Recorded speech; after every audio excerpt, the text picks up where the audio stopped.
Scrolling over and over again, we see, but we don't observe. We consume turbulent emotions in an endless loop. And in the middle of this never ending dynamic, there is one theme that appears everywhere: discipline, progress, and constant self optimization. That's okay. We all turn to that video that motivates us to get in shape, start a business, find a new activity, or have an organized life. I think it's great when that search comes from genuine desire to get to know yourself better. But what about when it doesn't? What about when that feeling is actually a combination of anxiety and pressure, with the idea that it's never enough?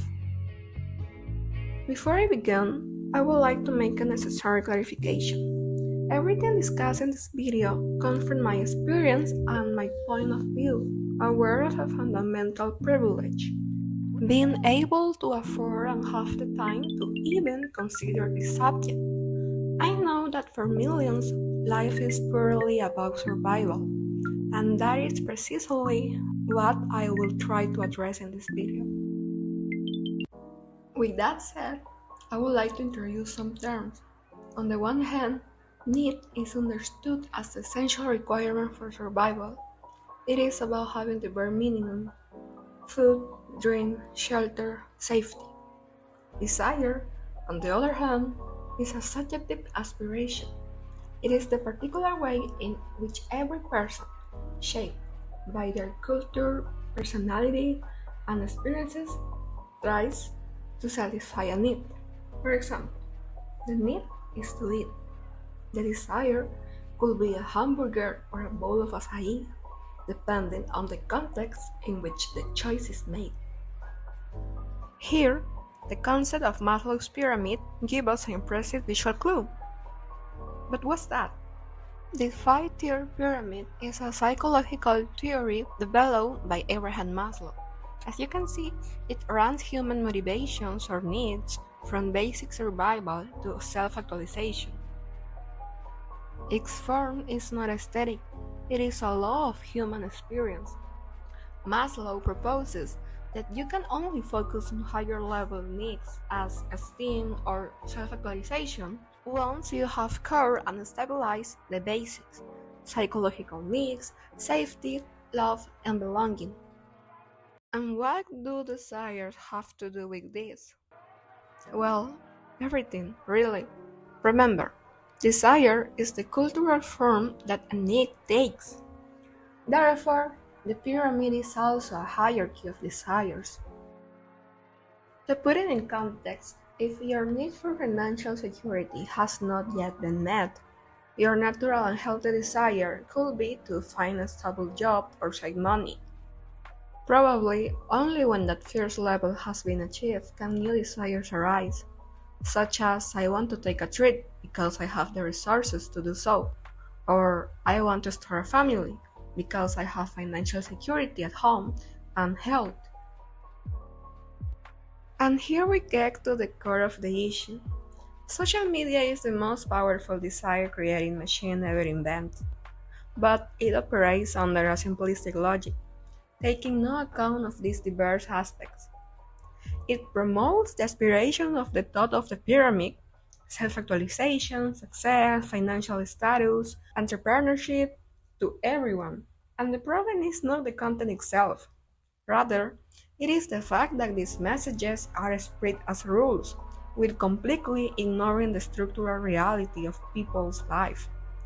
When someone is struggling for economic or emotional security, the first level, the desire to be a digital nomad entrepreneur is not an aspiration.